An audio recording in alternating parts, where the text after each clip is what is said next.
Hello everyone and welcome to another Halloween Caesar review. Tonight I'm reviewing Queendomino, produced by Blue Orange Games, designed by Bruno Cathala, and artwork by Cyril Bouquet.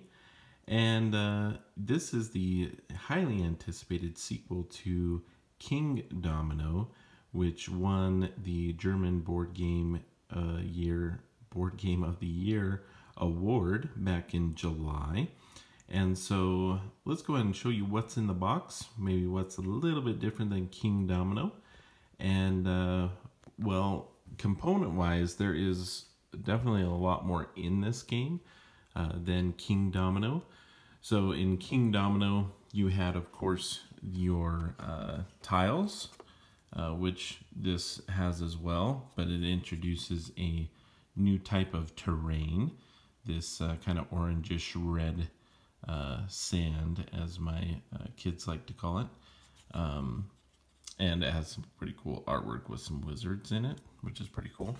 But yeah, so there's the nice cardboard domino tiles.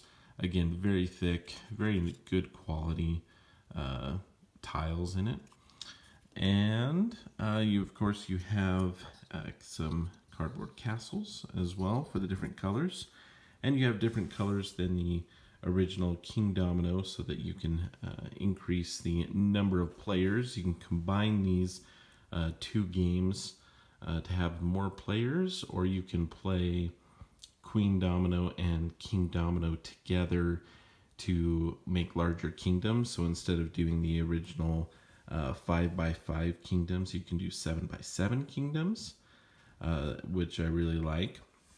And so besides just adding more players and bigger kingdoms, Queendomino provides a new terrain, buildings, a queen, and a dragon, knights, towers. There's a lot of new things going on. So besides the normal tiles, we have, we also have money. So we have money, we have a bunch of these little black wooden meeple knights, which are just awesome. I love them. I can't believe how small they are. It works really, really well with the game. I'm just amazed at how they got the nice detail to them with how small they are. So what else we got? Here's the towers. And just, again, all of these are just very, very nice, high quality wooden meeples. We have our cute little dragon here. And he's going to burn down some buildings for us. And we'll talk shortly about that. And of course, here is our queen. Okay, so how do we set up for Queendomino? The other thing before, and of course they included a score pad for this time because the scoring is a little more in depth with the different buildings that you can do. So setup is going to look very similar to Kingdomino, though. You're going to go ahead and draw out 4 random tiles, organize them from low to high. You're going to go and flip those over. And depending on, you can kind of take each of these, you're going to shake them up randomly and pick the order that way. And then each of the players are going to start the game with 7 coins and 1 knight. Okay, knights are going to be important because that's how you're going to get additional money to purchase buildings, as well as potentially score additional points at the end of the game for a certain number of knights. But in a 3-player game, you're going to go ahead and you're going to take turns again, and orange is going to go first, and then white, and then purple. He's good either way. In a 3-player game, the extra one is just going to be discarded and placed out of play for the game. Okay, once everyone's chosen that, we can grab 4 more. Okay, these would be laid fade out from low to high, 21, 31. Okay. All right, so we're set up. We're good to go there. And so on a player's turn, they're going to take their meeple. Okay. Purple's going to add this to their kingdom. In Queendomino, you're trying to place your dominoes in your kingdom so that you have a 5x5 area. You cannot go larger than that. And you need to place at least one of the squares. So for example, I would not be able to place this anywhere connected to this because you need to have at least one of the squares matching. Now your castle area where you start acts as a wild, so you can place anything against touching your castle and you're good. So again, I can place it here even though this is blue and that's green because one of the squares is touching my castle. So we're good there. Purple would take that. Now they have an option here, a couple different options. First, they can choose to place one or more knights. You can do one or two, because what you can do is you can place it on one of the squares of the tile that you just placed down. And what you're going to do is you're going to count up how many of those colored squares are in that territory currently when it's played. So I have 2 green. I would be able to get 2 money from the bank and add it to my supply. Okay, doing that early on, obviously you're going to get not very much money, so you may want to hold on to that until a later round.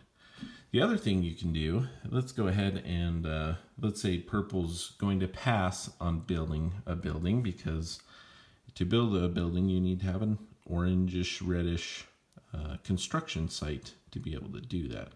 So they're not going to do that.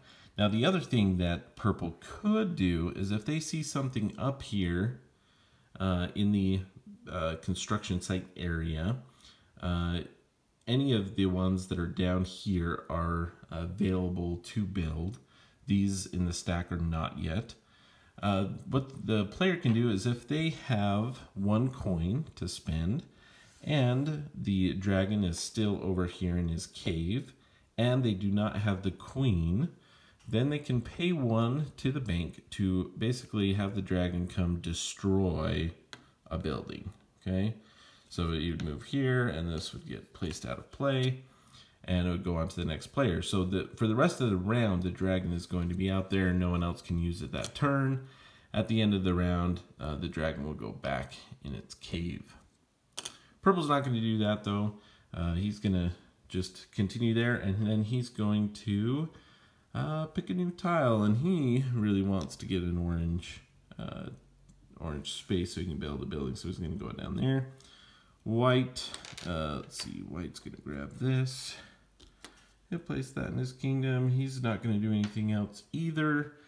And he's loving this. He's going to confirm that he's going to go first since those are the same. He's going to stick with that. Okay, now orange here has the privilege of having an orange area. And he's going to purchase a building. So let's go ahead and show you what the buildings look like and some of the different things that they can do. I'm sorry about that. So in the top left-hand corner of all of these tiles, you see some little icons. So if I were to acquire this building, I would obtain 1 knight immediately. Here I would get 1 knight and 1 tower, 1 knight, 2 towers, 3 knights, 1 knight. And then of course there are some like this one that don't have any immediate benefits to it. Now the other thing that you have is during game benefits, which are in the bottom left-hand corner. So this one here, you can see in the bottom left-hand corner, it says +1 coin per knight.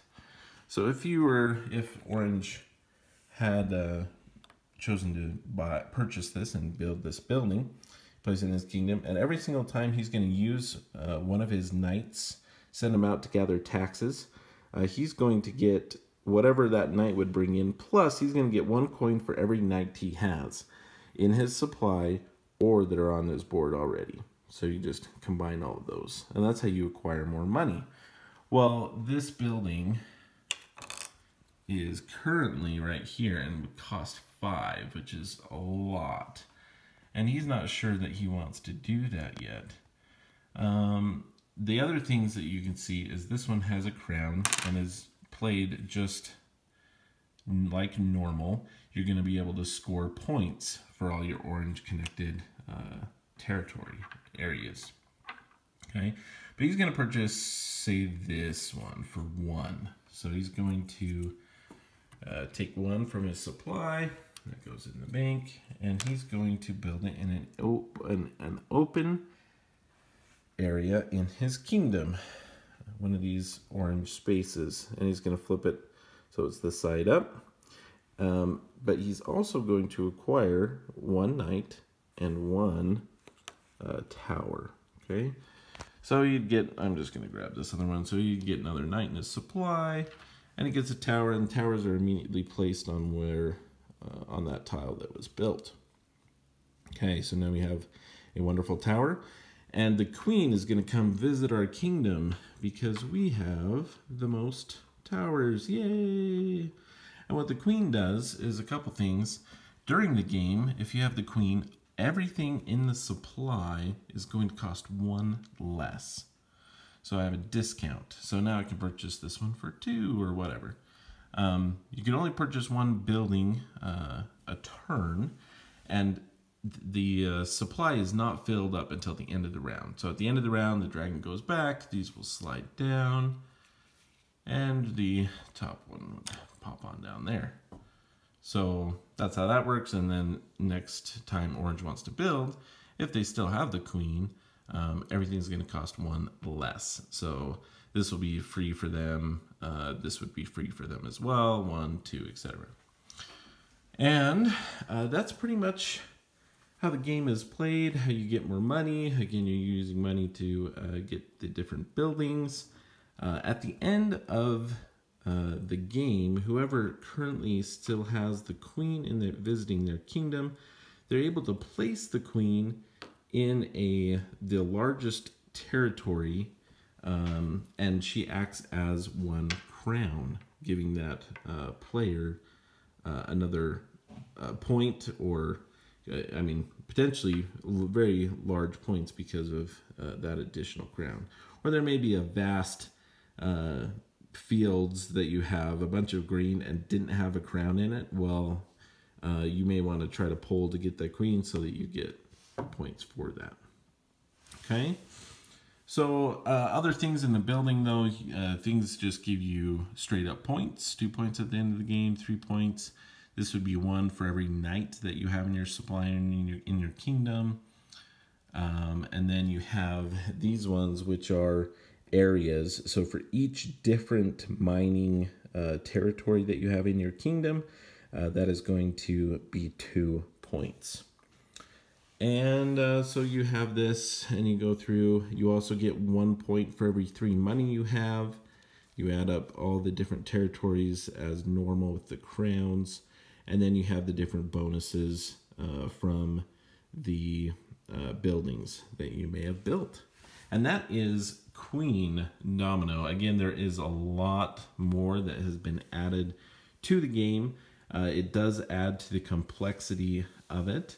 I really enjoy it. I feel that it opens up some more strategies, and it kind of benefits, just depending on the different available buildings. You may get these different ones where you actually get some benefits still from having a bunch of different smaller territories rather than just one expansive territory. So the queen, I mean, there's a lot more going in this game because of the buildings, and you have the queen moving around. You have the knights to get more money. It's not too much more complicated, but there's definitely more added to it. So it's a step up from Queendomino as far as what's going on in the game.